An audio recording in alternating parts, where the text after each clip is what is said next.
unha xuntanza que pois pensamos que chega tarde e así o manifestamos. Estamos a día 27 de agosto, a poucos días de comezar o curso e noutras comunidades autónomas comeza incluso antes que na Comunidade Autónoma de Galicia. Polo tanto, unha xuntanza que agradecemos e que valoramos positivamente, pero que, insisto, creemos que chega tarde, non? No día de onte, ás 11 da noite, pois se nos remitiu ás consellerías pertinentes un documento que era o que se iba a debater pois no marco desta conferencia sectorial mixta. Polo tanto, tamén ese documento pois lamentamos e tamén o fixemos constar que chegase tamén tan tarde, porque dounos unha marxe moi pequena de 11 horas para poder léelo con calma, reflexionalo, analizalo, e creemos que é un documento importante para as comunidades autónomas, tanto no que ten que ver coa saúde pública como no que ten que ver cos centros escolares e as comunidades educativas, non? Decir que, bueno, en todo caso, creemos que é moi positivo o ter chegado a un acordo e a certo consenso entre as comunidades autónomas. Nos fixemos constar as nosas matizacións a ese documento, pero creemos que, como digo, que con unha marxe tan corta de tempo de aquí a que comece o curso escolar é o momento de establecer acordos, de consensuar puntos de converxencia e non de quebrar ou non de crear eu creo que polémicas ou discusións que ao final o que provocan é pouca operatividade, pouca funcionalidade e moita confusión nas comunidades educativas, non? Polo tanto, nese sentido, decir que a Comunidade Autónoma de Galicia e a Consellería de Educación, neste caso, pois foi quen de estar suscribindo ese acordo que, salvo o País Vasco, que abstúvose de voto,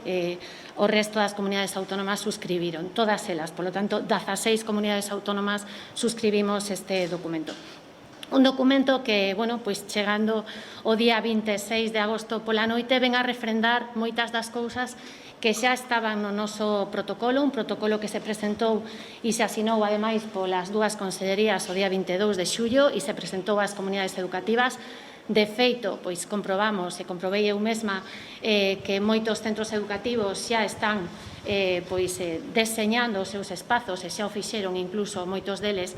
en función do plan de continxencia que xurde dese protocolo educativo. O plan de continxencia non é máis que a traducción ou adaptación dese protocolo educativo ás circunstancias, particularidades de cada centro educativo. Non todos os centros educativos son iguais, non todos teñen o mesmo número de alumnos, nen o mesmo tipo de espazos. Polo tanto, ese protocolo ten que ser, como digo, adaptado ás circunstancias de cada centro, e así o están a facer, e moitos centros incluso, como digo, xa o fixeron. Insisto que nos presentamos este protocolo a mediados do mes de xullo e xa tamén manifestamos que a meirande parte dos puntos dese protocolo están en consonancia con este documento que se nos remitiu desde os Ministerios de Sanidade e Educación onte pola noite. Polo tanto, nese sentido, congratularnos de que estamos a facer as cousas na liña correcta. De feito, unha das cousas que se acordou foi ese uso de mascarilla, uso de máscara para os nenos e nenas de 6 anos en adiante, cousa que nós na Comunidade Autónoma de Galicia xa decidiramos. Tamén todo o que ten que ver cos test serolóxicos ao profesorado e ao persoal non docente dos centros educativos, algo que en Galicia xa se está a facer, que a Consellería de Sanidade xa está a facer co profesorado e o persoal dos centros educativos desde fai días. Noticia temos xa de algunhas áreas sanitarias que xa están a rematar esas probas. Falar tamén de que todo o que ten que ver co transporte, os comedores escolares, efectivamente está totalmente en consonancia co que ten no noso protocolo, e decir que se manexa un concepto que xa empeza a ser familiar para casi todos, que é ese concepto de grupos de convivencia estable, que ademais expresamente os ministros, o ministro e a ministra, explicitaron que pode ser ampliable incluso ata a etapa secundaria, non? Polo tanto, ese concepto que eu creo que, como digo, xa o teñen asimilado nos centros educativos de grupo de convivencia estable, vai a ser un concepto fundamental. E, bueno, decir que, nese sentido, ese protocolo que temos xa nos centros educativos e que, ademais, na súa propia redacción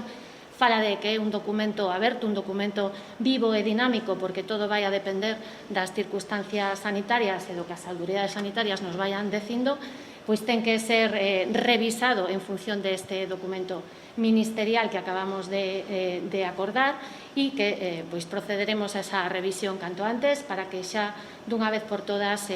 poidamos ter as comunidades educativas tranquilas e coñecendo pormenorizadamente o que van a facer a partires do día 10 no caso de infantil e primaria, a partires do 16 no caso de secundaria e bacharelato.